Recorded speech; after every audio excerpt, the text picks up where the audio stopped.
Hello, you're very welcome to this episode, nobody knows the number, of My Generation Gap, where you have me, Stuart Vincent Moore, a 51-year-old member of Generation X, talking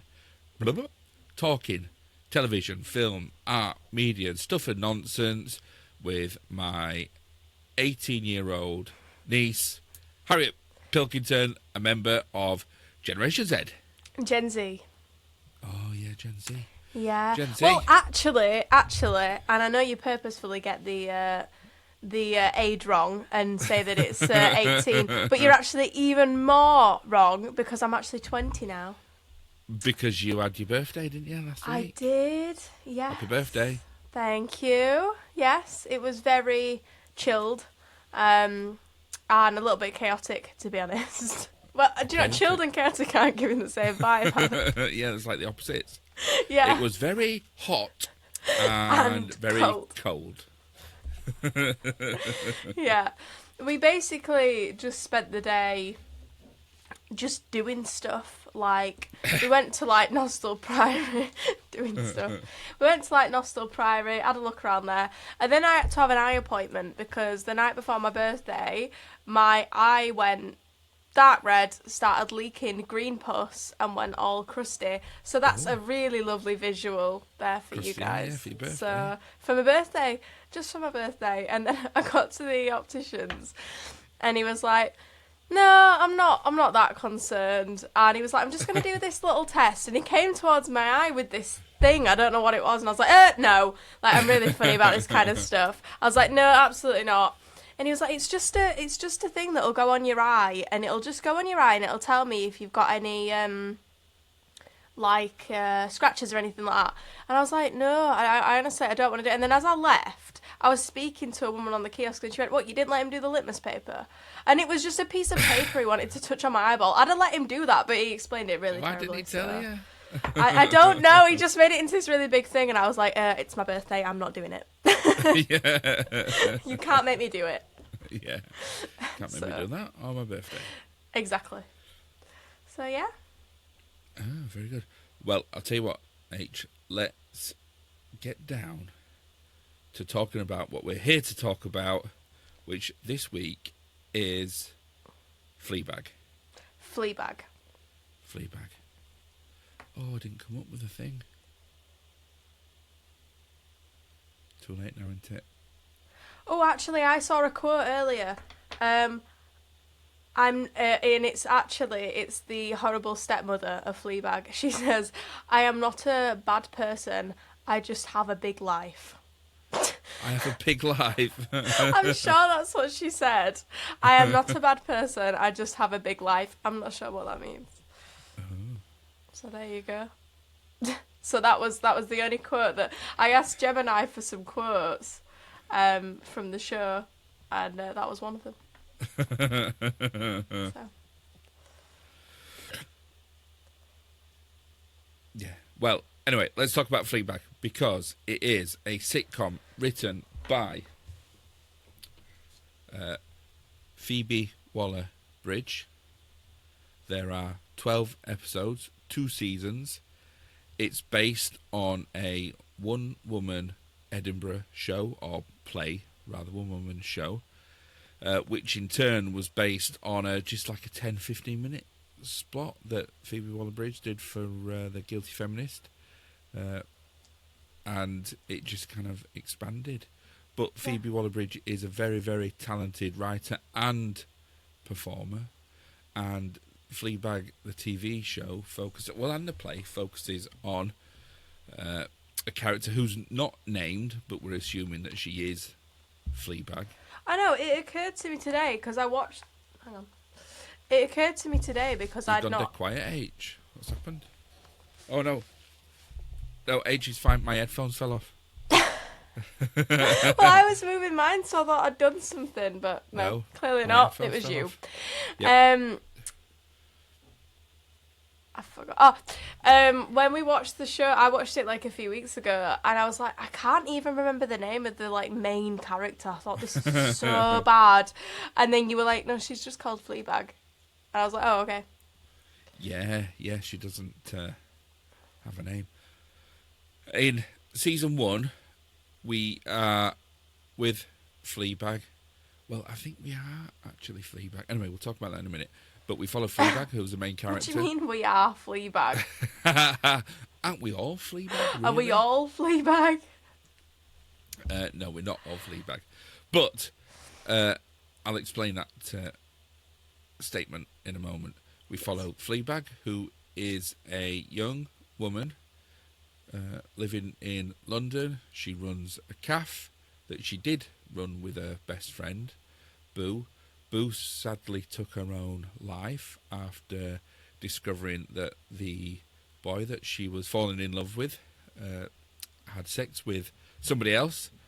So she took her own life. Not that she wanted to take her own life; she just wanted to hurt herself a bit, didn't she, and get some attention. And Yes. which is, it's like doubly sad. But we follow Fleabag, kind of recovering from that grief, but then also the grief of losing her mother just a few years earlier, Yeah. and the dynamics between Fleabag, her sister, her father, and her godmother, who is soon to be her stepmother. Yes. Yeah, and her art exhibition, her godmother's art exhibition at the end of season 1, We the need Sexhibition. Yeah, the Sexhibition. We'll talk about season 2 in a moment, but let's focus Yes, on season season 1 one. first. So season 1H, what did you think of it as a Generation Zer? So, like, when I started watching it, I kind of thought, I'm not liking this. Like, the format and the way that it works, and the fact that breaking the fourth wall, and it was very quick paced. Now, actually, this is quite the opposite to what we normally talk about in the podcast. I normally talk about the fact that Gen Z like that. But it was different, really different. And I think initially I couldn't place on whether it was done well or not. And I immediately was like, oh, is this going to do my head in? You know, this like talking to the camera, is it going to not let the story flow right? You know, is it going to kind of put me off? And then kind of before I knew it, it was normal. You know, before, you know, it became like any other old TV show in the fact that it didn't feel like... Obviously, I knew she was breaking the fourth wall, but it didn't feel different anymore or wrong. Like, it kind of felt wrong when I started watching it. I was like, why are you talking to me? Because it's not often done. And it's not often done right. I think it's not often done this well. And I think a lot of it, because it's based on a one-woman show, which is just Phoebe Waller-Bridge just sat on a stage on her own, talking to the audience.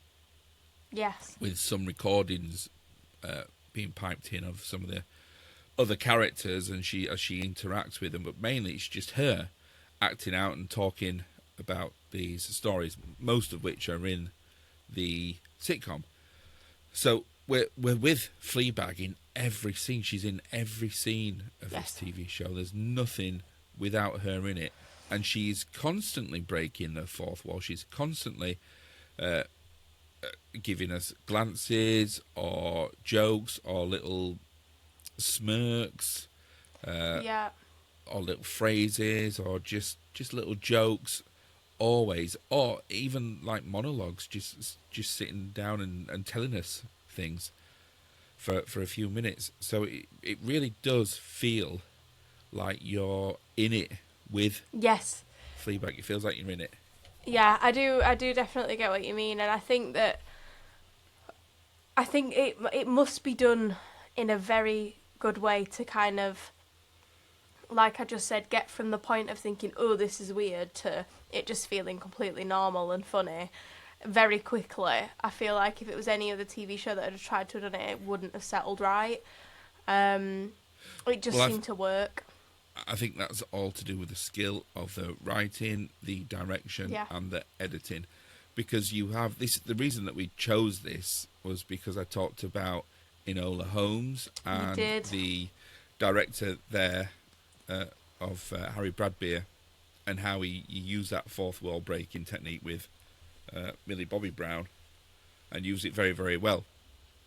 In the first two films, the third one didn't feel like it was working as effectively. Now obviously we reviewed the third one, didn't I? And I didn't like the fourth wall break. Yeah, whereas in Fleabag it feels way more natural Yes. and there's a Like you said, it makes you feel like you're involved. Like, it doesn't make you feel as though, like, oh, this is weird. It makes you feel like you're laughing with her at things and feeling the emotions that the people on screen are feeling. yeah. Well, I think we should go through kind of a bit of a synopsis of Fleabag, the first series. As if we talk about it as just one long story arc, don't Yeah. we start off with episode 1, where you're introduced to Fleabag, and she's a young woman about town, but she uses sex a lot. She's constantly talking about sex. She uses Yep. sex, and it's a bit of a power thing, I think. Yes. The opening joke is I think it's a very, very funny joke. But I can see how that opening joke, where it does, it's talking about anal sex, isn't it? But Yeah. I like it. I think it's a very, very funny joke. But I can see how that would put some people off. Off watching it, the rest of Yeah, it. yeah, because Yeah, I just do think, get what you mean. it's You just think, a load oh, of blunt. Like it's blunt and blunt, just going to be a load isn't it? of Yeah. mucky, crass Yeah. nonsense. But actually, it's the opposite. It is the opposite. And, like, life is like I think everybody feels a bit of their own life in Fleabag. Like, when you watch it, there's definitely so much to relate to.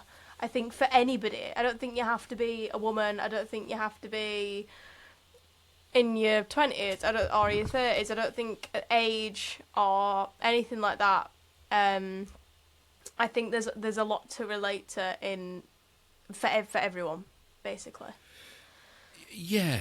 So we follow Fleabag as she, is trying to live her life as a young woman around town. She's trying to get on with her sister, her sister is not the opposite of her, but her sister's a little bit older, isn't she? And her sister is, well, she calls her anorexic rich. What else is it? What other adjectives does she use? I can't remember. But her sister is very, very organised, isn't she? She's very Anxious. and very anxious, but she's super organised. She's very successful. She's very wealthy. Yes. And she's married to a guy who is a bit of a dick. We really need to talk about Martin. Yeah, so Claire, so Fleabag's brother-in-law is a guy called Martin. He's an American guy. He's played by a really great actor whose name I've forgotten. But he's a guy from Stranger Things. He's in Stranger Things, yeah. Yeah, and he's got the greatest voice, but also just he's a really great comedic actor. Yeah. And he says all sorts of inappropriate things. Oh, but he's Fleabag says horrendous. because he's a drunk and cheeky, he gets away with it. Yeah. Yeah. He's so many things, but it's like, oh, yeah, but, yeah, it gets excused. Yes. Yeah. And then we also see Fleabag kind of her relationship with her boyfriend at the time, who was a guy called Harry, who was really sort of, how do we best describe Harry? Wet? Yeah, I think that's the best adjective you could use. Yeah, it's really drippy, isn't he? Which is yeah. You would not expect somebody like Fleabag to be with somebody like Harry. Yeah. And I think you're right, though. I think it's a power thing. I think it's not a power thing. It's like a coping thing. yeah. Yeah, it's like a toxic. Sorry, I'm a bit distracted because I realise the notes that I have in front of me aren't what they are, so I'm just looking for them on my phone. What do you mean they aren't what they are? Well, I thought You got Enola Holmes in front of you. Yeah. No, the notes that I wanted, I've obviously made some in my notes on my phone, but then transferred them to my notebook, but missed half of the really good...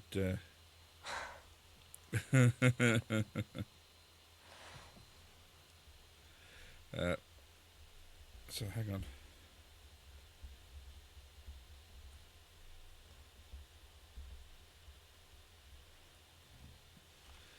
me find them.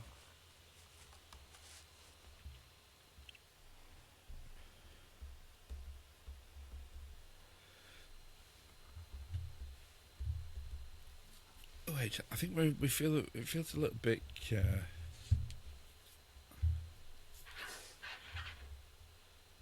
Anyway, so episode 1. We find out that Fleabag is looking after her guinea pig themed cafe.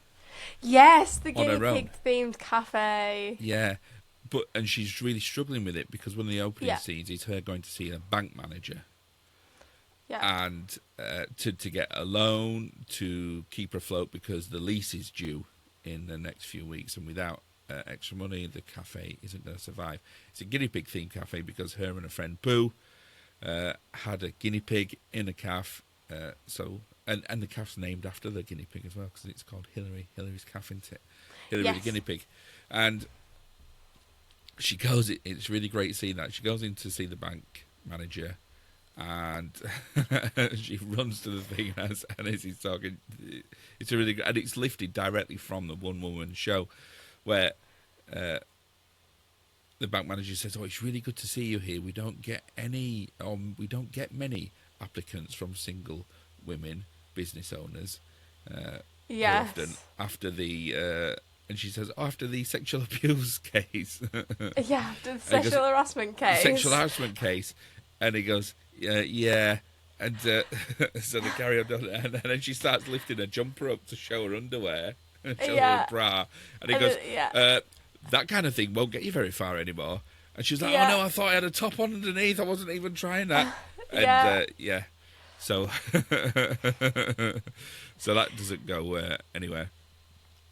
And then she goes to see her dad. She has a few kind of encounters with men. She meets a guy in a bus who's got massive teeth. He's called Bus Rodent Guy. Bus Rodent Guy, yeah. Or Bus Rodent.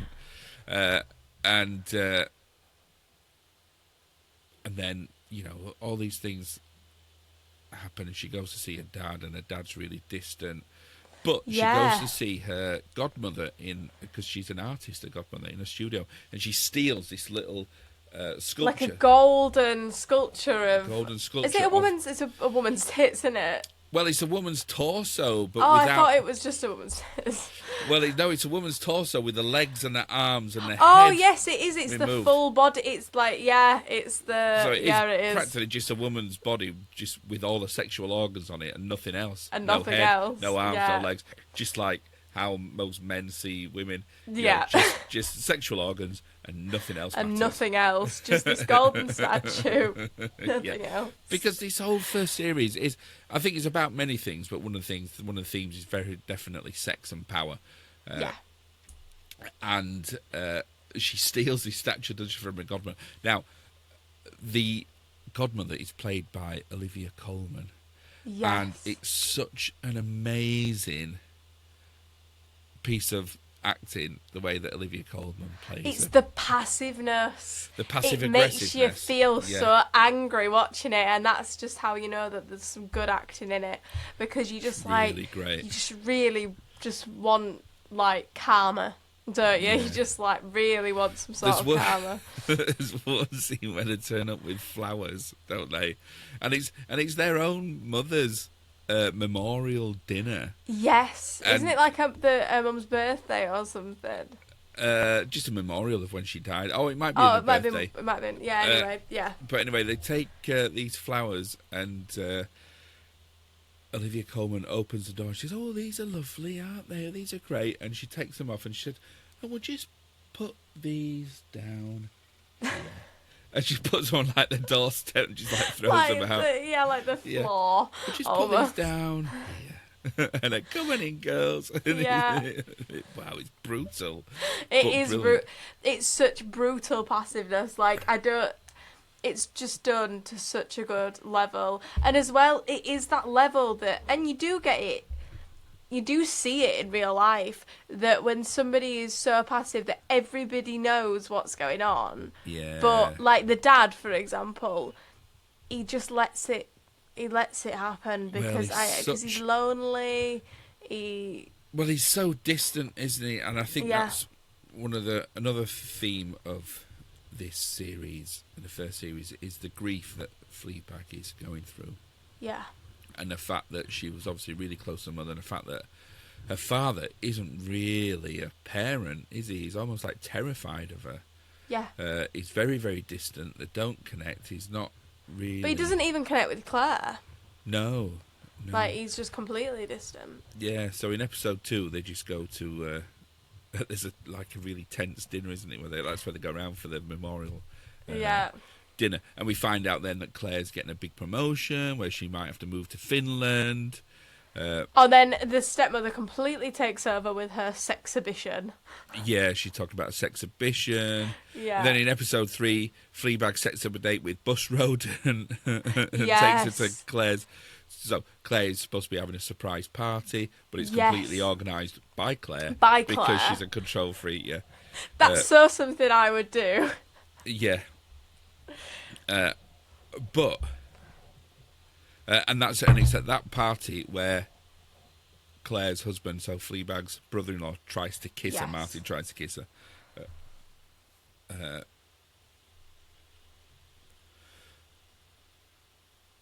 But episode 4, which I think is one of the greatest, I think the second best Fleabag episode. Oh, what do you think the best one is? The dinner, the first episode of season 2. Yeah. Which we'll talk about in a little bit. But episode 4 is where...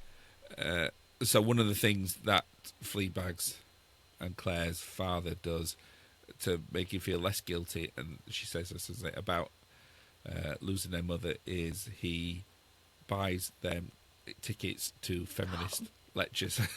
and breast cancer screenings as well. Breast cancer screenings. Yeah. So he doesn't have to actually talk to them.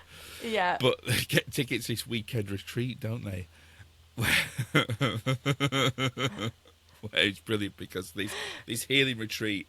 And it's like silent, isn't it? Like a silent retreat. It's really good because it just sort of amplifies, or it's an example of really ineffectual healing therapies, which you see all over the place, because the group of women, they have to be in silence all the time, and they're just doing household chores. So it is they're just like what sweeping the floor or like wiping windows. Yeah, doing the gardening. So it is just women, be quiet. Do the chores. And do the chores. Do the housework. Yeah. all the men are having like anger workshops, but they are just literally just getting angry with women. And it's not even women; it's just blow up sex dolls. Which is, if that doesn't just exemplify, that is so like people say, oh God, things have moved on so much, and like the word woke and all these types of things, and it's like, no, that is something that would happen. Yeah. That women would get sent to somewhere like that, and you would see the men outside with like some sort of sex doll having like an yeah, it's terrible. But in there's a really and it's littered with beautiful scenes. Fleabag. It's such a great.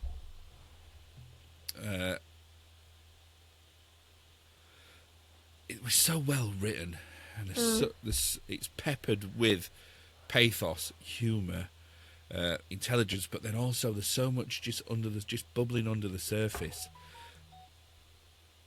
Yeah, there's just so much bubbling under the surface. Sorry, I should put my phone on silencio. Why'd you go French then? Spanish. Well. Can you tell I failed my French and Spanish GCSE? Yeah, but one of the men at the men's healing retreat is the bank manager. He is the bank manager. And they managed to sneak off. Well, not sneak off, but it's just they happen to be in part of the grounds together, and they share a cigarette together, and they have an open and honest conversation, don't they? It's quite Fleabag doesn't say much because she's not supposed to be talking, But the He bank says manager, a lot, though, doesn't he? Yeah. he says a lot, and he says, "Oh, work made me come on this because it was at a Christmas party. I touched a woman's breast twice. It was, but he doesn't lie about it. He doesn't say, No. I didn't mean to do it. He said it was She was just asking stupid. for it. He didn't say any of that. He just said it was No. a stupid mistake. I shouldn't have done it, but it's alienated me from my work, from my home. I'm not there." And he said, he just misses all those mundane things like, and I think it's really great the way he talks about putting the cups in the dishwasher and then washing them and then having his wife take the cups out and then her drinking from them. He said, "I just want to be part of that." And then Fleabag says, "I just want to cry all the time." And I think it's the only bit of, well, not the only bit, but it's the first bit of honesty that we see from Fleabag. I would say it's the only bit in season 1. Not the only bit, but it's the only person that she's honest to, because there's another bit later on. But I think this is a really good point to talk about the breaking the fourth wall and what I think that highlights, because whenever she breaks the fourth wall and she's talking to us, it is always to make a joke. Well, sometimes she has these monologues, these conversations, but that's usually when she's on her own. And she even says in that, doesn't she? She says one of those monologues she takes, "Oh, I'm obsessed about sex. That, the way, you are touched, or the way that somebody wants your body, that's really great, and I'm obsessed by it. The way that it makes you feel, I'm not bothered about that." Yes. Which is really telling, it really shows like her mental place. Yeah, and then I think her constantly pausing to talk to us, to talk to the camera, and in those first couple of episodes, everybody's asking her, "Are you all right?" They're always saying to her, "Are you all right?" It's like disassociation. It's disassociation, yeah. She's completely disassociating from where she is, leaving and coming to us, who I think we are her, and she's making these little jokes to avoid 100%. anything real because it's too painful. Yeah, it's too much and it's too painful. Yeah, I totally agree with you there. I did pick up on that. I feel like we are her. Yeah. I feel like that's why when the priest comes in, and also her journey of like, you see it over the course of season 2 disappearing. But yeah, so I think season 2 brings a whole load of other things. But if we just go back to season 1, because there's that conversation with the bank manager. It's not really a conversation that he's telling her, but because he's shown her that vulnerability, she then kind of breaks her vow of silence and says, "I just want to cry all the time." It is the only bit of honesty, and it's that scene. There's no glances at us. There's no breaking the fourth wall. There's no. It's she's her. Just talking to him, and she's just being real. Just being real, and I like that. In between all the hilarity of that retreat, there's a really great thing. Have you seen the way the women aren't allowed to talk to each other because they've got to be in silence? They've got to communicate by writing things on that blackboard. Yeah. And then in the garden, as a garden, you can see in the background of one scene there's a woman like in a bush, and then you can see her going, "Whoa, what's this?" Like swiping, waving her arms around, and she gets stung by a bee. No, I don't think I did notice that bit. But she can't tell anybody. So in like the next morning, on the blackboard, somebody's written, "I've been stung by a bee." I think I saw her be stung by the bee, but I do not think I saw it on the blackboard. Oh, yeah. But it's just full of loads of, just the jokes in it are really, really good. And I feel like I could watch it again and see so many more jokes that I didn't pick up on this time. I watch Fleabag over and over again. If I'm in on my own, and I think, what should I watch on telly? I'll just rewatch Fleabag. Yeah. I'll rewatch it, and even if I'll rewatch episode 2 quite a lot, because I really like the opening scene where, and I don't know what the song is because I'm not into modern music, but when they're in the tube carriage. So Fleabag's just sat in a tube on the way to somewhere in the morning, and the tube carriage is full of commuters, and they just sat there, and then like the lights will go, and they just all like cry out in like silent pain, They've just all got this I anguish do on know their what face. you know. I do know the bit that you mean. And then they go back and to then they normal. go back to normal. And then they just, the music, in time with the music, they're all going screaming with pain. Yeah. And it's because that's what Fleabag is doing. She's just got all this pain and hurt inside of her, and that's all she can see. She's just ignoring, disassociating. Yeah, and she just sees it in everybody else. Yeah, but then it turns to a joke, doesn't she? Because she looks at us and says, "Oh, I think I'm having my period." Yes. Yeah. Instead of going, I've got all this rage and pain and hurt inside of me, and I don't know what to do with it. This is so, like, important. I feel like whenever in my life, everybody has times where they have bits of meltdowns, hardships, you feel so overwhelmed. Every single time, and at least one person will do it, and I would put money on them doing it, somebody go, are you due on your period? And they don't mean it to be, like, aggressive. They don't mean it. It's not like when people go, oh, you're due on your period. They do it to be sincere. But it's like, whether I am or whether I'm not doesn't really matter. Yeah, it's like, what you're feeling. Yeah, what you're feeling is what you're feeling.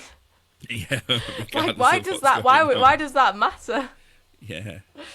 Yeah.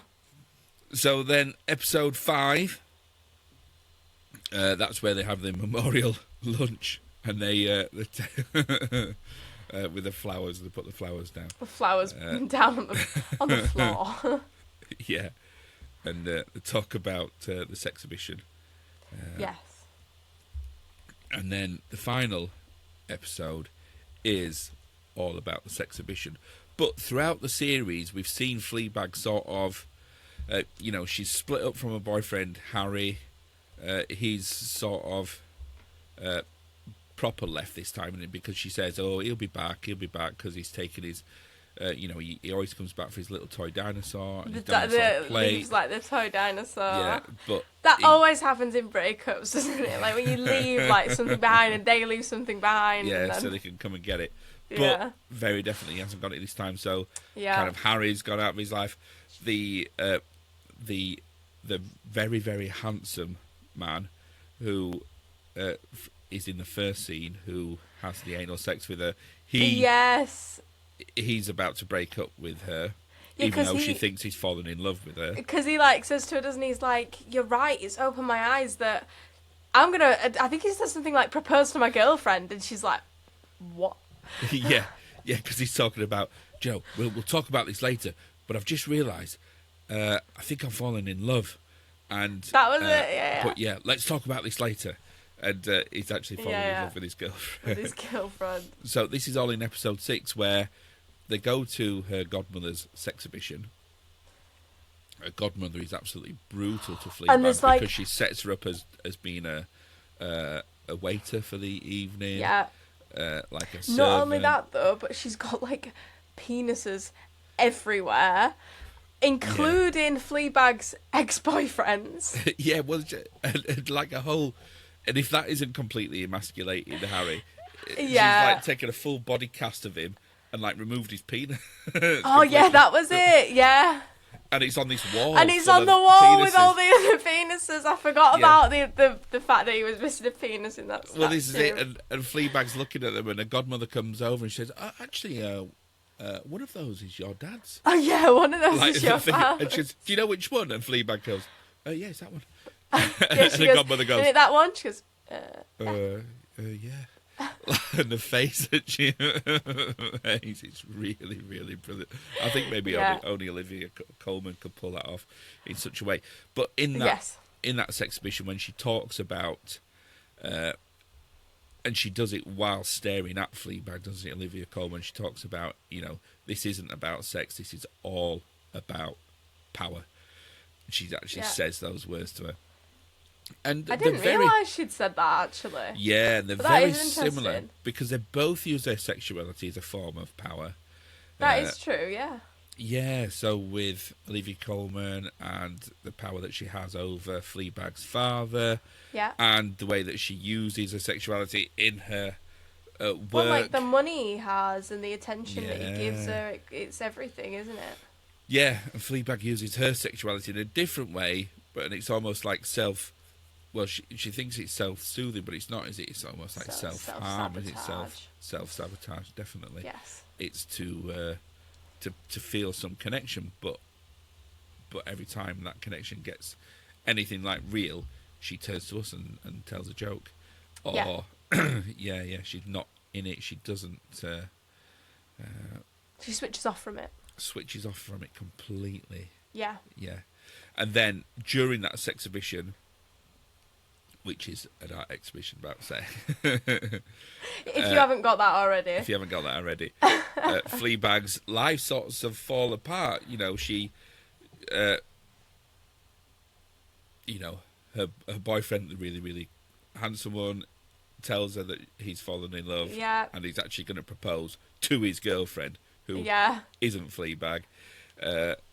Harry is there, and he's very definitely moved on because Fleabag says, new. "Oh, you've left your dinosaur plate at the flat," and he goes, "Oh no, yeah, I don't need it. I don't need it. My work friend's got me a new one."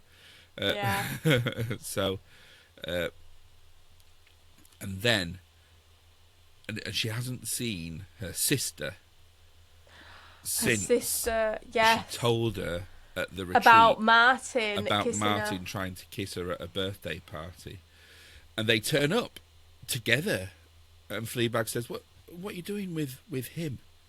Yeah. And she says, "He tried to kiss me at your birthday party," and her sister says, "Well, actually, how he says it's more like the other way around, and how can I believe you after what you did to Boo? Because Boo killed herself after her boyfriend had sex with somebody else, and that somebody else was Fleabag." Yes. And it's at that point then where she can't even look at us, like at herself. Her trauma. Yeah, is she so kind powerful. of doesn't know exactly what to do with herself, her body, her eyes, or anything. Yeah, she's like, it's all taken aback by it. flickering. She's completely shattered by it. She can't even look at us. She can't even look at herself. Yes. She wants to, kind of be away from everything. Yeah. And that's really, really, really, really powerful. And then she leaves and bumps into her dad in the car park, and or out on the street rather. Yes. And it looks like they're going to have a little nice moment where they might actually connect. And then the stepmom shows up. Yeah, turns up and takes it all around. Takes it all away. And then, as she's at her lowest ebb, she goes to the cafe. Well, actually, she doesn't go to the cafe. She goes to see Hillary at the cafe, the guinea pig at the cafe. But then you see her stood on the pavement, exactly where Boo stood, where Boo leapt out in front of a cyclist, because she leapt out in front of a cyclist thinking she would just hurt herself, end up in hospital, and her boyfriend would have to come and see her. But actually, she killed the cyclist, she killed herself, and a motorist as well, I think, wasn't it? Because she got flicked out into the road. She had three people died. Well, she said 3 people died that day, and I didn't know whether she meant Boo and actually Fleabag sort of died that day. You could be right. Boo, the guy who was, and Fleabag. Yeah, but it's not explained. I think that's the beauty of this show. There is a lot of unexplained. And it doesn't need to be explained, because it could, either way, you could read something into that and it means something. Yeah. So she's at the cafe, and then the car that drives past slows down and stops. Yeah. And it's the bank manager. And he says, "Are you all right?" Like everybody's been saying to her. And they go into the cafe, don't they? And she explains what's been happening to her. And it's the only honest statement that she says. We're not involved. She doesn't talk to us, but she talks about how she uses her body and how that will age and die, and then nobody will want her. And she says, is nobody else? She said, either everybody else is lying, everybody else hides it really well, or everybody's feeling like this all the time. Completely alone. Yeah, or I'm completely alone. Yeah, it's really, really heartfelt and really, really. I think everybody beautiful. feels that at some point in their life, with whatever emotion they're feeling, is that either everybody else is really good at hiding this, or I'm alone. And I think a lot of that is something that a lot of people will feel at some point. Yeah. But then the bank manager, because they have that connection then, and he sees her vulnerability, and he's the only one that laughs at her jokes. Yeah. And they go through the interview thing again, and he Well, it ends then, doesn't it? The season ends, but you Yes. assume that she's going to get the loan for a cafe, and that's it. But you don't know that. But you can see that she's she's opened up to somebody. So that, I think, season 1 is just complete. When I first saw that and watched it, I thought it was genius. I think every now and again a TV show will pop out as absolute genius. A sitcom, anyway. You get loads of great sitcoms, don't you? You get like Ghosts and Horrible History. Ghosts is amazing. And loads of great sitcoms. But then every now and again there's something like Fleabag, like Flowers, like Ted Lasso, where it's so layered and brilliant, just really, really. Don't diss amazingly Ghosts done. like that. Well, Ghosts is great, but it's not.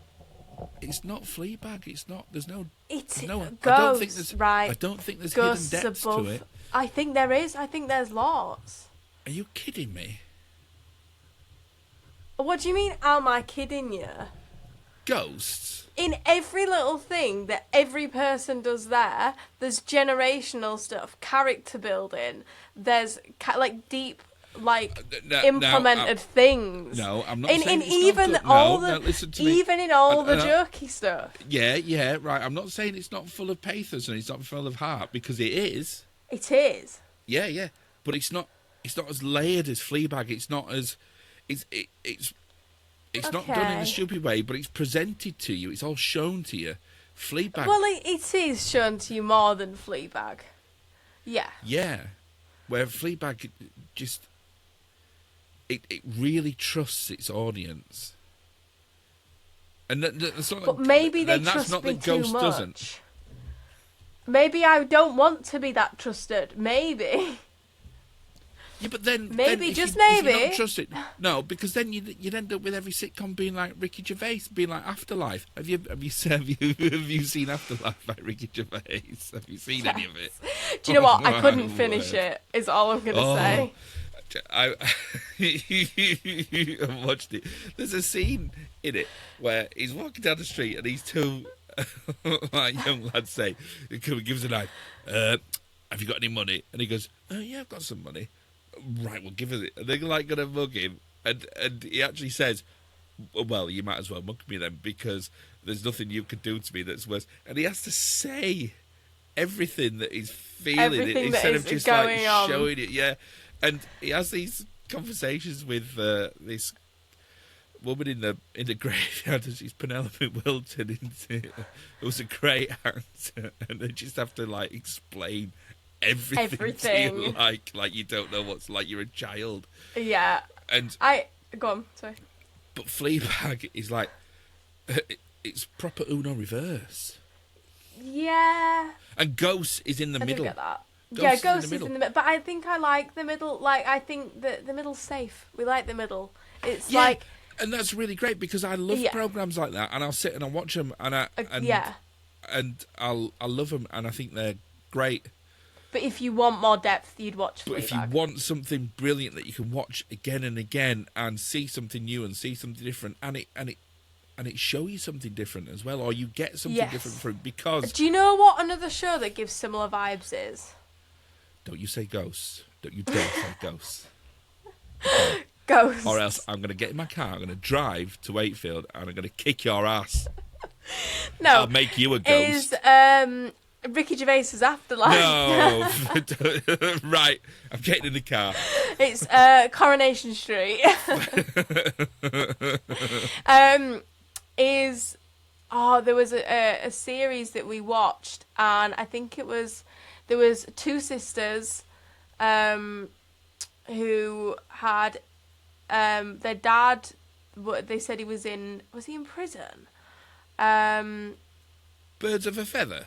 No, not Birds of a Feather. Oh, you know what I mean as well. It's gonna really annoy me. It's the other sister. No, there's two sisters, right? There's a mum. there's the stepdad who's like mega rich, and the mum's trying to be with the stepdad. There's the scene with the boat where they get on the boat, and it's like, oh, the sister's like, oh, she's at it again. She's always like trying to Arrested like Development. No, not Arrested Development. A scene on a boat. Oh, you know what I mean. I don't know how you got Arrested Development from that.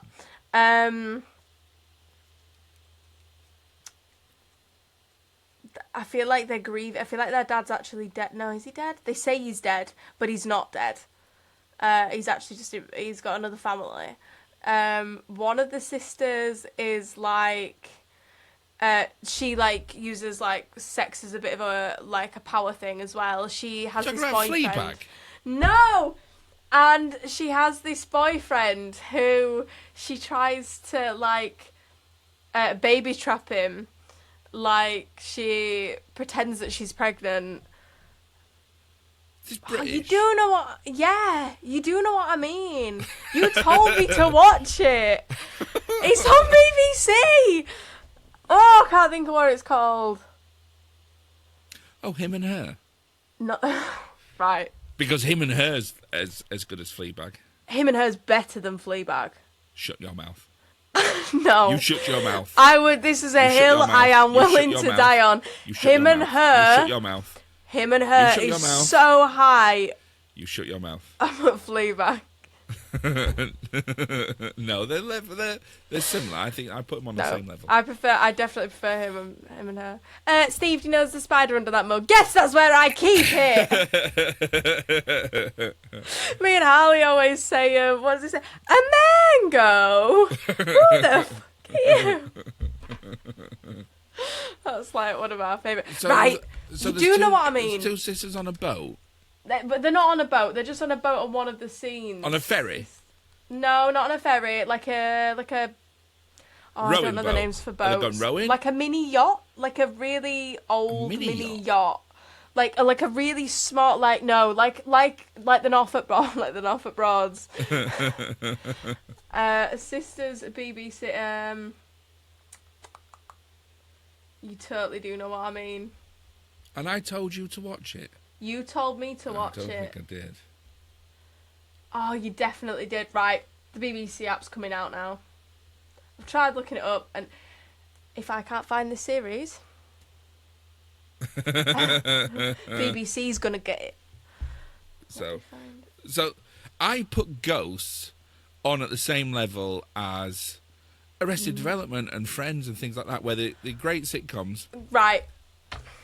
Arrested Development, Friends, Ghosts. Hang on, obviously. This is a podcast, H. Nobody can see that. Oh, okay. That went from lowest to highest. Right, hang on. Here we go. Hang on, right. Here are my recent searches. No, it's not. Here we go. These are my recent searches. That's good, but it's not that good. Oh, Ludwig's not it. Him and Her. This country. Oh, this country's brilliant. Oh, This Country. Do you know what? This Country is up there, but that's not it. Horrible Histories, Staged. Miranda. No, not Miranda. Sisters. Oh my lord. Right, I have definitely watched it. Right. All right, listen. Gappers, we need your help. We need what the your help is Harriet talking about? There's two sisters. They might be on a boat. We don't know. They're on a boat on one of the episodes. They might have a dad. Oh, I can't they even might find not. it on BBC. We don't know. One of them's got a partner, and they might be pregnant, or they might not be. We don't know. One of the... You told me to watch it. I don't think I did. You did. That she's like, right, the main character I would put is one of the sisters who has severe abandonment issues, and she's like mentally ill to the point where she like tells people she's going to kill herself all the time. Oh yeah, I remember what you mean now. Go on.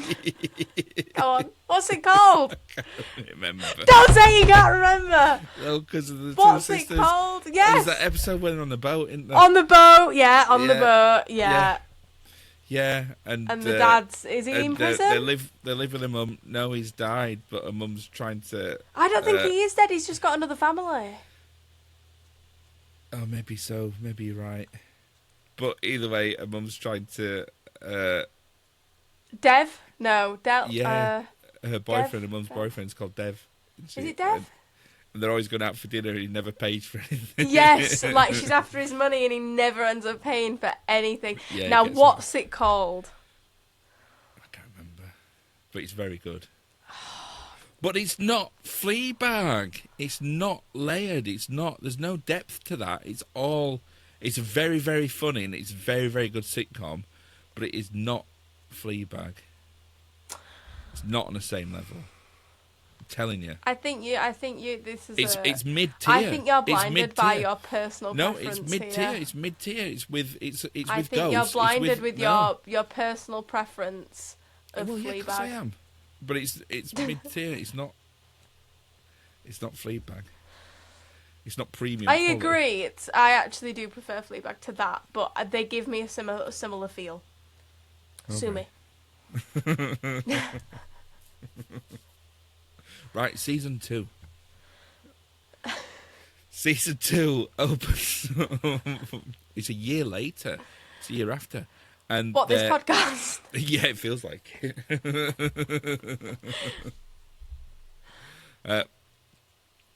Yeah, let's do a quick record. Let's make it really easy to edit. Really easy to edit, yeah. So, season 2 opens up with possibly the greatest episode in sitcom history. But you didn't even put it in your top 2 earlier. I did. I said it was. I said the Silent Retreat was the second. Yeah, but you said the first was episode 2. No, I said episode 1, season 2. You said episode 2. No, I said I'll watch that Oh, again. we actually have. No. We actually have No, playback. you're lying. You're lying. Because You're lying. I said I like the opening to season 1, episode 2, because I like the scene on the tube train. I'm convinced if you go back and listen, you said that the best episode is episode 2. Well, I'll tell you what, why don't you try and go back and listen to it after I've edited it and let's see who's right. I don't know, because I don't know how to use the software. Yeah, I know. And I'll have edited it by then anyway, so you'll definitely be wrong. So, season 2, episode 1, all the main characters are at a restaurant. They've got a needy waitress who constantly comes up all the time, kind of fill your glass up. We have, well, the whole family, don't we? We've got Claire and Martin. We've got Fleabag. We've got Fleabag's dad, godmother, and a new priest. character that we haven't seen before, Andrew Scott, who plays the priest. Well, he's actually known as the Hot Priest. The hot priest. The Hot Priest. I have to admit, not getting it.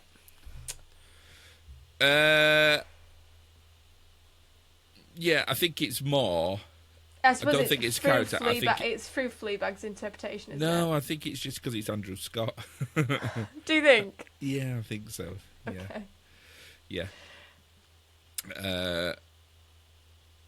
Yeah, I mean, he's not Brett Anderson, is he?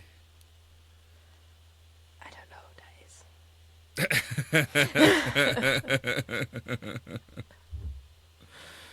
is. So,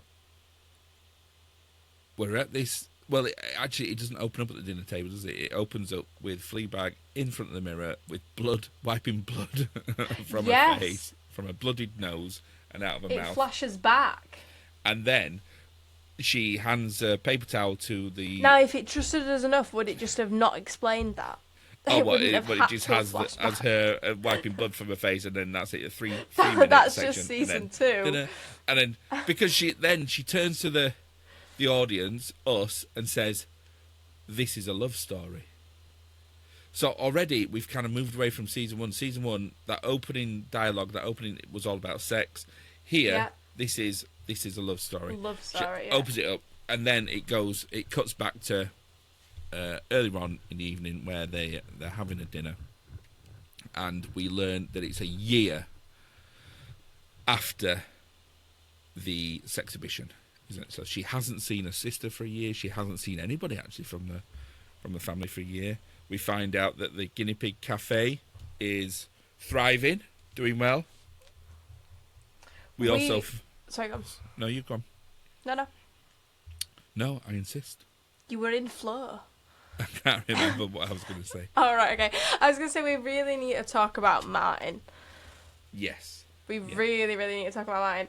Now, Martin, just for a bit of context for the listeners, Martin's, again, is Fleabag's brother-in-law. Claire is her sister. We find out that that Claire has had a miscarriage in the bathroom. Yeah. Fleabag comes out and she's trying to get across to Claire that Claire should be in the hospital. Yeah. Claire, being an overly anxious, quite disassociative person, is like, no, I'm fine. Drinks a load of wine. She's like, whatever. Fleabag says it's her, as to get everybody else's opinions around the table, to tell Claire to go to hospital. He then says some diabolical things that are just completely inhuman. Yeah, not even your old child wants to spend time with you. Or and he doesn't realise he's saying it about his wife. His own wife, Now, I think this is a really important thing they've portrayed here, which is drunk people aren't like people in pub settings or people in social settings in general feeling the need to comment on other people's lives in a way they wouldn't comment about their own or wouldn't want somebody else to comment about their own. That is exactly what Martin's portraying. Yeah. It's mental. Well, I think it just goes to show, doesn't it? Is an awful human being. He is a baddie. A proper baddie. He is a proper baddie. Yeah. So he's worse than, what's his name? We mention him all the time. What, Andrew Tate? Piers Morgan? HS Kentucky? There's so many. No, not. I was going to say not a real person, but he's a real person, but he's an actor and he always plays a baddie. We mention him all the time. Oh, Matthew Lillard. Matthew Lillard. He's worse than Matthew Lillard. He could be played by Matthew Lillard. He could absolutely be played by Matthew Lillard. But we learn all sorts of things, don't we, in that dinner scene. We learn that Fleabag's dad and their godmother are actually planning a wedding. They are going to get married, and they have a priest who is Andrew Scott, and he's there at this dinner to talk about the wedding plans. What we do find at this, so we see Fleabag talking to us as she does. She doesn't say anything to anybody else at the table. She doesn't talk, and everybody comments on it to her. They all say, "Why are you being so quiet? What you need? How come you're not being naughty? What's going on?" And she's just eating a dinner, and then as soon as she says to us, "Nobody spoke to me for over 30 minutes," instantly the priest says, "And what do you do?" And because there's some connection between them. They're very, very similar. He understands her, doesn't he? He understands. He sees her. Yes. Yeah, and then that's what we've seen with that connection. So she's disassociating. He must recognise that, and he brings her into the conversation, and he connects her in that way. Although they go out for a cigarette, don't they? And then he tells her to F off. But I think, the whole thing around that dinner table, the way it's shot, the way it's edited, the looks of the camera, the way that the camera moves around, the way that they are, it really makes you feel the intensity. The way it's shot, it's not just, you don't know where people are. The way the camera moves around, it's really, really brilliantly done. I think it might be one of the best television episodes ever. Not scenes or bits of dialogue, but full episode from start to finish. It's genius, and it's all around that dinner table. There's one scene, there's a couple of bits where they're in the toilet, there's one where she goes out for a cigarette, and there's the end scene where actually Fleabag's walking out and Claire's in a taxi, and they come together because that's what sisters do. Yes. Episode 2. Fleabag goes to find the priest, doesn't she? and goes to the church. They spend time together, and she's sort of like drawn to him. Yes. And the more they get drawn together, the more he sees her. But she's still talking to her. She's still... At this point, though, does he recognise that? He recognised that she's talking to us. He goes, where did you go then? Does he do that at this point? I'm not sure it's in episode 2, but it's certainly later on, maybe 3 or 4, where he says, where do you go when you do that? Yeah, where have you just been to? Where have you just been? When she's talking to us, and then she's like, what? And then she talks to us, and then he looks at us as well. Like, and then he's like... Yeah, like, what's going on? And he sees her, disassociating, doesn't he? And he gets it, because actually another thing we learned at that dinner is that the priest has also got a bit of a dodgy past, hasn't he? Where his parents were... Actually, I can't remember what his parents... I know his brother is in jail for paedophilia. Yes. His parents... I can't remember what his parents had done, but they weren't very nice people, I seem to recall. Oh, they were just... No, sorry, I take that back. His parents were alcoholics. So it just sort of hints that he probably wasn't just parented very well. And then also it hints, he sort of, throughout the series, he hints that he has had issues in the past with addictions, but then also with having lots and lots of meaningless sex, much like Fleabag has had in season 1 and continues to do so in season 2. So it's almost like they are very, very similar, but he chose to go into the priesthood. He chose faith as something to help him with that, as like a support or something to talk with, some sort of connection with, not with a human being, but with God. So something more spiritual. That human connection with a spiritual connection is what keeps him on the straight and narrow, and not descending into chaos like Fleabag was in season 1. But we gradually learn that the Fleabag cafe is doing well. We learn that actually Claire knows that Martin didn't try to kiss her, and it was the other way around, and that they we meet somebody that Claire works with that she obviously fancies, and he's from... And he's also called Claire. He's also called Claire. It's a great joke to that. And then episode 4 is where Fleabag spends more time with the priest, and they go to the church, and then she ends up in the confessional box, isn't it? Because he realizes it's the only way that she's going to get to talk to him honestly, and she does. And it's that scene where she talks about how she just wants somebody to sort of tell her what to do, what to do with her life, what to keep, what to wear, what to do in the morning, basically. And I think that's a big part of, and I think that's also a big part of grief, is that you want somebody to tell you what to do. And that's when to regain some control. With bizarrely enough. And then they kiss, but then a painting falls on the wall, doesn't it? Yes. To interrupt them. I forgot about that. Yeah, the painting just So Fleabag's desperately trying to tempt the priest out of priesthood so that they can be together, because she's fallen in love with him. And it's because they've got this connection. And he is, and if you notice, he's plagued by foxes, or a fox. Yes. And every time his faith is tested, or he's tempted, he sees a fox. The fox is there to get him. Fox is there to get him, and he's like, what? And we don't actually know if Fleabag sees the fox as well in some bits. So there's a bit where they're having a drink in the garden, and she talks about them getting married or having sex, and he jumps up and goes, oh my God, the fox is there, and she screams also. We're not quite sure if she sees a fox or not. Maybe the fox is just how he feels.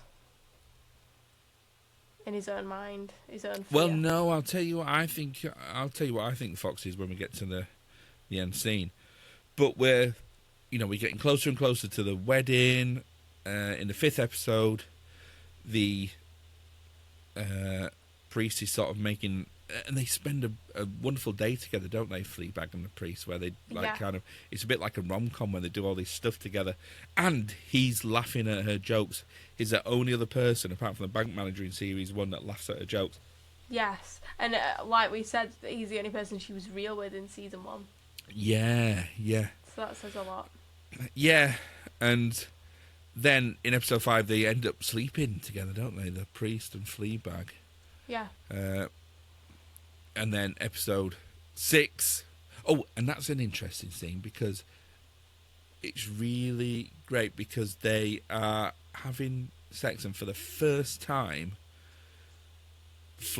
we're there, and she's breaking the fourth wall, but not to tell us a joke or to make a quip or something silly. No. She pushes us away. Like, yes. I'm going to like be... I don't need to disassociate right now. I'm in this moment. I'm going to feel this. I'm being present. I don't want to dissociate. I'm going to feel this and be in this. I don't need to distract. I don't need to dissociate. So this is proper intimate sex where it has human connection with it, which is what it's supposed to be, isn't it? In a loving relationship. And it's like she's ready. But it's like the opposite of what she's done, isn't it? All the way through season 1. All the way through. Well, and season 2 as well. And here we see her kind of embracing it. Yeah. As well. Literally. As well. Yeah. As well as Quite literally. Quite literally. Yeah. And then in the final episode, it's the wedding. You know, Claire actually leaves Martin in a great scene where Martin says, you know, I'm a good guy. I empty the dishwasher. I don't cheat. I don't do this. I do this. I go shopping. I do this. Yeah. My son's weird because she's got this weird stepson. Oh, where's Claire? Where's Claire? Yeah, where's Claire? Because he can't be away from her for more than a few hours. Yeah. But then he's also trying to get in the bath with her. But he's 15. Yes. She's in the bath. No. Yes. No. And he says, look, I'm not leaving you. And in fact, you're going to have to beg me. Thinking that she'd have too much pride to do that. And she because instantly she's really, gets on her knees and begs him to leave her. Yeah, he says, doesn't he? You'll have to get on your knees and beg for you'll have to get me and to she leave does you. straight away. Yeah, it's brilliant. And then there's that beautiful line, isn't there, where, you know, they're at the wedding and Fleabag says to Claire, you know, where's the other Claire? And she goes, oh, he's flying home today. She goes, well, go to the airport. I go, well, nobody does that. I don't know what airport he's going through. I'm not going to run through an airport. People don't do that. It's in films. And then she says, and the only person I would run through an airport for is you. Yeah. And that's beautiful. That's siblings relationship, isn't it? There's all the way from the opening scene where you see Claire and Fleabag's, you know, she said... I wouldn't know. I don't have a sibling. Well, Fleabag says, you know, they're meeting for that lecture, and she says, oh, I'm a bit late. Sorry, I had to go for an emergency poo in Pret. And then her sister says, well, I hope you wash your hands. And she goes, no, as she wipes her face down her hand down her face. Oh, you're disgusting. But that's what siblings do. Well, I was speaking to Mum earlier. This is in relation to poo, and she's not been very well. And we were talking about I can't remember what she was talking about. Oh, we're talking about eating eggs. Harley says, "Oh, you need to eat some eggs because it's on the FODMAP bland diet." All right. And she was like, "I can't eat too many eggs." This is why. She says, "I'll get egg bound." Get egg bound, yeah. I was like, but then I was like, "Isn't that what happens to hens?" And she was like, "No." No, what? Have you never heard of getting egg bound? No, but it is what happens to... I've never heard of getting egg bound, like, as humans, but I have, and it is a thing that hens get egg bound, and that's the only, like... But Mum didn't use of that term? You are? I use egg bound for eating too many eggs and getting constipated. But that's also a myth. That's also not true. What? You don't get constipated from eating too many eggs. Oh, right. I'm off to eat some eggs then. I never knew that. That's the reason why... I believe she looked it up and went, oh, it's a myth as well. Oh, right. But yeah, it is... so that made me laugh. She's like, oh, yeah, I don't want to get egg bound. I was like, that's what happens to hens. Well, there we go. Every day's a school day. Yes. So they have the wedding, and I was laughing then because, of course, the priest was going to pull out the wedding, and they're waiting for the stepmom to explode. Yeah. But he doesn't, and he comes to the wedding, and he gives a speech about love and how terrible and frightening it is, but then, that means that the people that are going to get married are really brave. And, Fleabag and the priest, they a bit before the wedding, don't there's a bit where they kind of will they won't they get together. Yeah. Is he gonna leave the priesthood for her because they had sex the night before, and they start snogging, don't they, and round the corner. But the priest says, "Oh, I don't know what this feeling is. I don't know what this feeling is. Don't know what," and he runs away. And all the way through it, then there's a point then where, well, it's actually at the bus stop, isn't it, at the end? And Fleabag is, everything's over. She's waiting to get the bus. Doesn't this whole series start at the bus stop? No, it doesn't. But there's a lot of bus stops in it. Yeah, I guess so, but maybe that's just a London thing. I don't know, actually, that's interesting. Maybe it's not. Maybe it is about waiting for stuff, because actually there's a bit in that bus. Or changes. In the bus at the end at the bus stop where she's waiting for a bus and they all get cancelled, don't they? So it's interesting. I haven't thought about that. Oh. See, that's why I have to go back and watch it again. Oh, yeah, but I can't be bothered. Oh. Sorry, carry on. But she's at the bus stop on her own with the statue, the gold statue that she's stolen again, because that's the thing. It's like power being transferred between everybody. The statue is like represents a bit of power, doesn't it? And he's always getting transferred between Fleabag, her sister, and getting back to her godmother, but then she'll nick it again. And she's and actually we find out that the statue is based on Fleabag's mum as well. Yes. And so it's like she's got a mum, so she's got the statue at the bus stop. And then the priest comes along, doesn't he? And they sat together at the bus stop, and Fleabag says, basically you've chosen God, haven't you, over me? We're not going to be together, and that's it. And she says, I love you. And he says, I know, I can't. It's like, how could you ever say to somebody what he's about to say? It'll pass. It'll pass. That's gut-wrenching. And then he walks away. And about 2 minutes later, a fox comes past, and she says, "Oh, he went that way."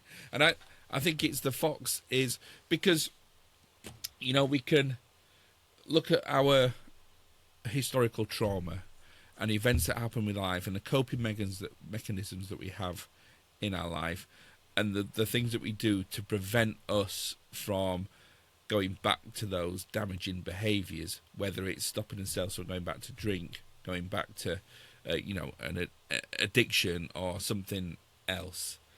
And when we're then tempted to move away from that support, to repeat those behaviours, I think that's what that fox is.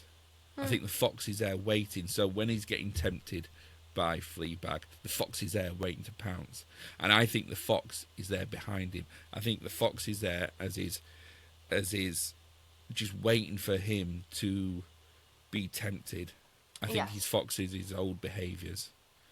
And I think until the fox goes, he cannot leave. Until he's really got a grip of his old behaviours, his coping mechanisms, he can't form a connection with her or anyone. Yeah, because if he leaves the church, if he leaves his spiritual connection, he will fall back into his old damaging behaviours, because the fox is still there, and it's only when that fox is gone then. And that's why he can't be with Fleabag. Yeah. So we have that heartbreaking scene where It'll leaves, pass. and she then, all the buses are then cancelled, so she gets up to walk away, and she turns to us, who is her, and says, "No, don't follow me, I don't need you no more." Because she's opened herself up to somebody, she's allowed that human connection. Yes. She has allowed herself to feel love and to be loved, even though he has left her. Yeah. But to know that that's okay, and to feel it is okay, and it will pass. Yeah. That heartbreak will pass, and it's okay to feel. It's okay to feel guilt. It's okay to feel grief. It's okay to feel sad. It's okay to feel it, and you need to feel it. And now she can. Yeah. She's realised that she can feel it, so she doesn't need to dissociate anymore. No, yeah. Yeah. Well, that's Yeah. fun, isn't it?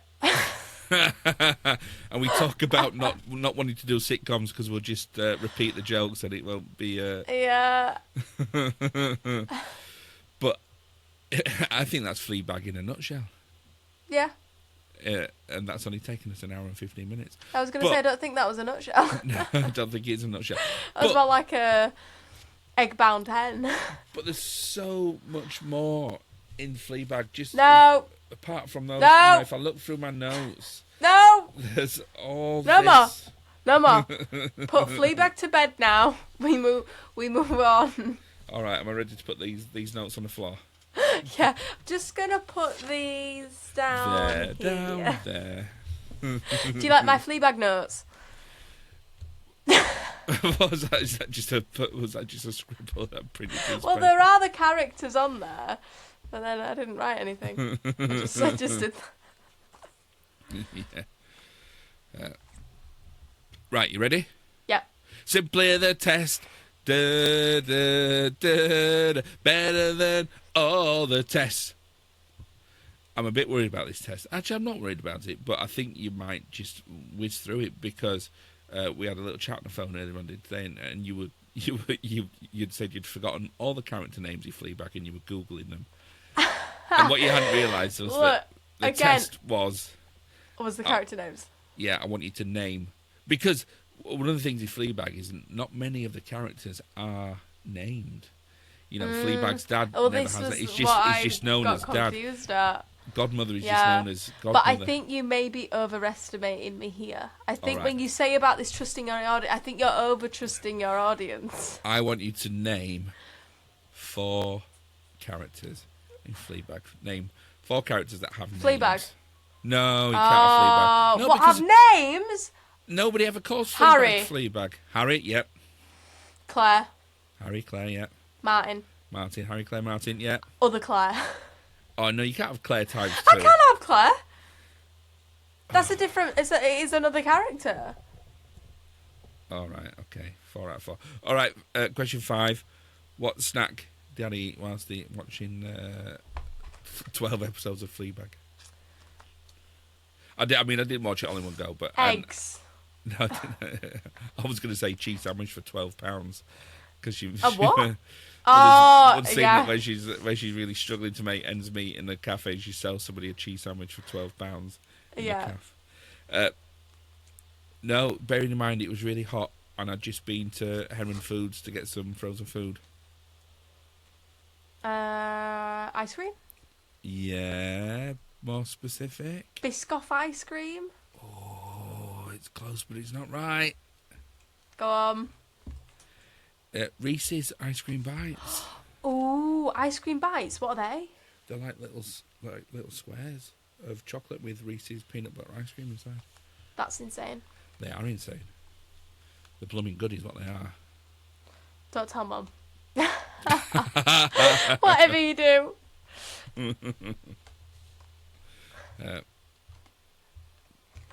So, H. Oh no, you failed the test. I failed the test. I was going to say you won your £2 a drink, but you didn't. You failed I didn't. Failed the test. I think you've forgotten as well that it goes up by double each time. So it'll be £4 and a drink. No, you haven't even won £2 and a drink. I know, but what I'm saying is that when I win the £2 and a drink, which will be soon. Yeah, and I remember talking about this last time we said this, and I said, I'm not scared. The number of tests. Fair enough. H, we've been doing this for 2 years. You won 50p and a drink, and you won £1 and a drink. That's it. Yeah, well, okay. Not my fault you eat extravagant things.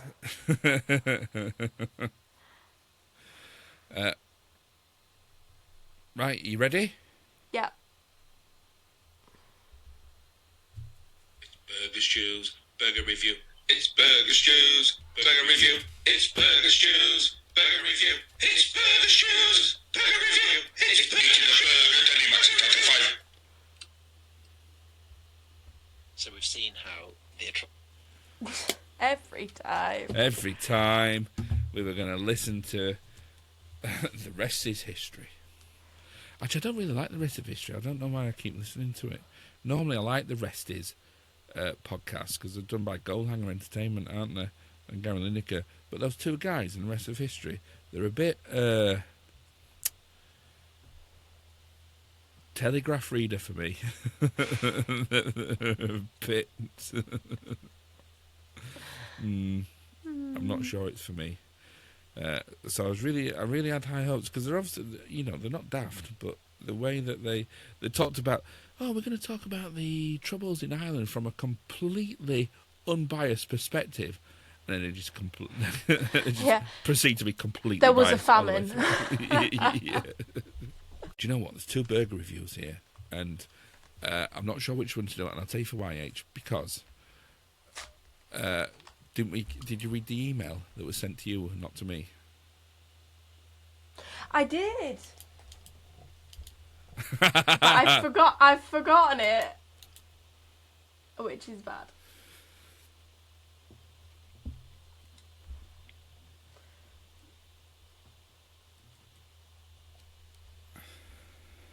Because I haven't read it deliberately. Because it was addressed. Right, okay, yes. I have the email in front of me now, and I did read the email that was sent to me and not you. Okay, so do I do that burger review? Yes, you do. All right. So, he's eaten a burger. He's marking it out of 5. This week, I've gone monosyllabic. Monosyllabic. Monosyllabic?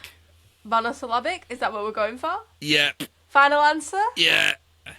Okay, so we actually have a chatter with the Gapper built into this burger review because I have a Gapper's burger review in front of me right now of the same. Oh, really? Is that what it was? Because I haven't read the email. Yes. So both this Gapper and Stu had the same burger, the barbecue bourbon burger at the Bill's in Leeds. So this is Bill's, yeah. So shall I do mine first? Yeah. Okay. I'm going to be really passive during your explanation. I'm going to... My channel... notes here says... So I haven't written anything. I'm just going to go straight on my notes that I made on the night. but too busy. Too busy? It was too busy. It was. It was too much. It was too busy. Bun is dry. Bun is dry. There was loads of bread. There was loads of bun, and it was dead dry, and it was like really. Okay. Yeah. And it was. The seeds weren't bad, but it was like, I don't know. It was like, when you eat a raw carrot, you like bite into a. Not I do this very often, but. Because of the way that it feels. You bite into a raw carrot. And also the way that it tastes. Who likes eating a raw carrot? Oh, Caroline, my wife eats raw carrots all the blooming time. Sorry, what? Yeah. But when I bite into a raw carrot, right, and you crunch it, and you think, and then you crunch it again, and it gets like bigger. And yes. And you think, how's he doing that? And he only bit off a little bit, and you think, my God. Yeah. If I bit off a big enough chunk of carrot and chewed it for long enough, I would choke on a carrot because it would fill your head. You'd just be foaming in the mouth with carrot. With carrot, yeah. I mean, I don't think you need to plant them and grow them. You just need to chew them, and there'd be more carrot than you started with. Anyway. So there was carrot on this burger? No. Just saying. I'm just saying, like, the bread. The bread was the like bread. carrot. Oh, because yeah. You bite a piece of bread and you think, there's more bread in my mouth than I started with. Okay. Next. Yeah. So, bun is dry. I've written very busy again. Sauces. Right, hang on. The place or the burger? The burger. It was too busy. There was too much. Burger. I thought you meant the place. There's too much going on. I thought you just meant like too busy. It's too busy. Right. Sauce is good, but it didn't moisten the bread enough. Okay, but hang on. That's just right. I'm channeling my inner. I'm sticking up for our Gapper here. You're just talking about the bread again there. Yeah, because even there wasn't enough. Yeah, there was too much bread even for the sauce. but you've mentioned the bread. You've mentioned the All dry right, bread. okay. Well, listen, the patty, the actual burger itself was wet and loose, but without being juicy. It had a little like a squeezy pipette in Yeah. it that had a bit of bourbon in it, a bit of alcohol, a bit of drink in there. Oh. So, like, I remember going for a burger once at I can't remember what it was called now, a place in where, and it happened at Miller and Carter, where the burger, you think, oh, this is a great burger, but then you add the sauce or the gravy to it, and it's like brings it to life. It's quite amazing. I thought, oh, maybe this little pipette of bourbon will bring this to life. So I squeezed it into my burger. Did I call it a barbecue bourbon burger? Yeah, like a chocolate biscuit. Why didn't you tell me? So I put this little bit of bourbon in it, and it made absolutely no difference. Right, okay. Yeah, I've put good pickles, but so much bun. Again, with the bun. That's a bun issue. Do you know what? It is a bun issue, but also the burger itself, it just wasn't. It didn't hold together. It was wet. Okay. The burger was wet, and I put and the taste of the bread as well. It was like the taste of the bread overpowered everything. So give me a rating then. Give me your rating. 3.5. Oh, okay. The team at work went out for a meal tonight. Both Stu and I had the same burger, the barbecue bourbon burger at Bill's in Leeds. I would just like to overrule whatever score Stu gave this burger. The bun was a tad dry, but the combination of flavours made it a solid 4.5 in my book. Somebody loved this burger. Well, somebody might have, but that somebody was not me. Sorry to be a disruptor, and I know it's not Steve's burger review, but I cannot stay silent on this matter. Oh, well, do you know what? I think You've been overruled. Why don't we give it an aggregate? So why don't we give it an average score of 4 then? If Steve will settle for 4.3. Oh, really? Is that on the email? Have you just made that up? No, I've just made that up. Do you know what? I'll yeah. 4.2? I'll go 4. No, We'll go 'cause I'm 4.1? No, 4. I think Fine. yeah. We've just lost a listener. It's not Well 4. done, Stuart. Yeah, do you know what? We're losing listeners. I don't know where we're going. What's happening? I don't know. Anyway, I think it's maybe because it's summer. Yes. Maybe everybody's on holiday when we come back. So if our numbers don't go through the roof in September,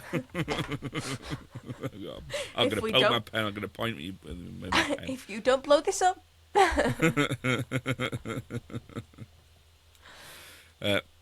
Yeah, the last week has not been great. But anyway, so do you know what? Maybe we'll have to go back to Bill's. Yeah. I'd be quite happy to go back. You need to take a third party with you. Because there are sometimes, and it's just my opinion, isn't it? Because everybody at work also likes the place in Bingley called Rumpus. And when I went there, it was shocking. It was just everything was. I think the only way to settle this is wet. with a third party. Oh right, okay. Oh, are you going to go? I can't have a burger. With your gallbladder. With my gallbladder. I can't have bourbon or bourbon. Yeah, you can't remember neither Or of those things. Yeah, or a burger. Yeah, so maybe we'll have to review. Review. Review the review. Yeah. And do that again. Although I've got quite a lot of burger reviews in the bag actually. Did you hear my stomach then? No, it's happy. It's quite full. Right, H. Well, I think we're all done apart from what's your telly been. What has my telly been? My telly. I'm not sure what my telly has been. I watched... Right. It's on Netflix. It's called something like The Woman in the Window Across from the Street of the Woman in the House. Oh, yeah. And I didn't realise it was a parody until the last episode. The last So, episode. talk about not trusting. And literally, until I've forgotten what he's called, until the handyman guy went, I'm going to make him into a light. And he just holds this taxidermied raccoon whose eyes just light up. And then I was like, I looked up on my phone, I was like, what is this show about? And it was like, it's a parody. I was like, no! No! I was like, no! I'm that deep into like watching Netflix thrillers that even a parody of it just had me fooled. Like, even the fact that she'd said that her daughter had been like killed and eaten to death, like, didn't cause any alarm. Like, in a prison, like with multiple prison guards, just didn't cause any kind of. And the fact that she goes out in the rain and then collapses. Yeah, well, again, we've just been rewatching Ted Lasso, getting ready for. Yeah. We haven't started the final season or season 4. Rather, we're still working our way through season 3.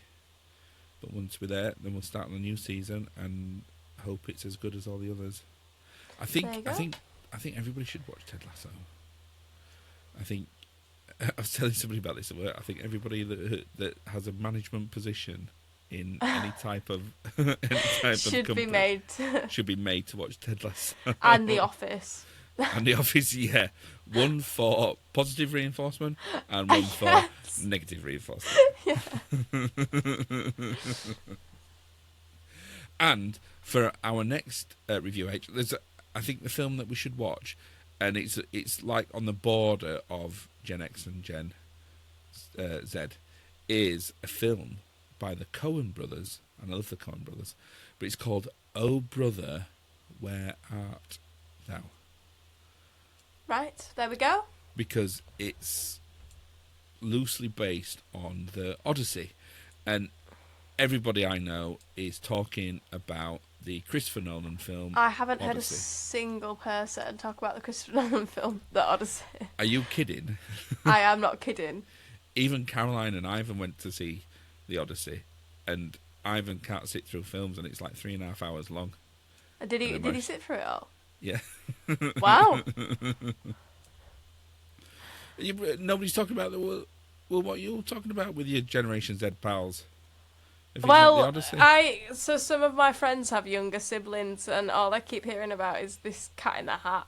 That's all I know. I don't know a lot about it. I just know the Cat in the Hat is currently a thing amongst the Gen Alpha, is it? The Gen younger than us? I don't know. And currently everybody's really, really upset and scared of the Cat in the Hat, and I'm not really sure why. Michael Myers. He played the Cat in the Hat. He did not. Michael Myers? He did not. Yeah, he did. He did not play the cat. There is no way What, I've got Shrek? to 20 years of living without knowing that not Michael Myers. Shrek. Yeah. Is that Michael? Yeah, I'm getting Mike Myers and Michael Myers confused. Who? Mike Myers and Michael Myers. Oh, do you think from Halloween? Yeah. No, hang on, no, I am on the right person. Shrek and also Austin Powers. Yeah. Yeah. Okay. No, I just thought I'd said it wrong. No, I know what you mean. I'm on the right track. No. Yeah. I would have found Actually, it more and convincing also if you Michael said it Myers. was Mike Myers. Well, he's sort of. I read a story that he is actually named after the Halloween character Mike Myers.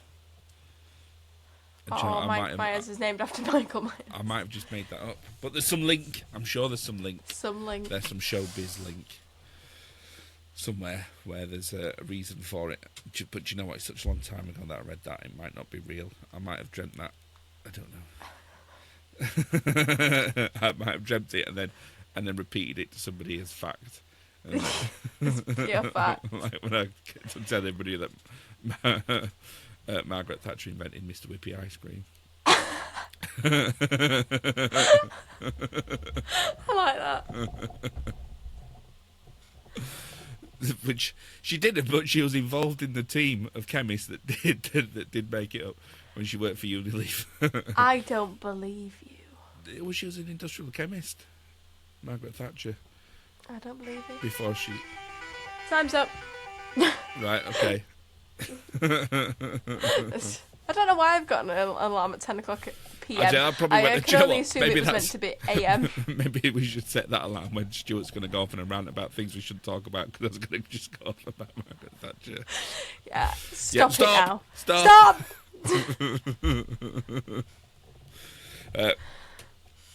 Yeah, we'll make a nice clean, episode for you to edit, nice and quickly and easy. Oh, yeah. Right, H, I think that's it. I think we're done.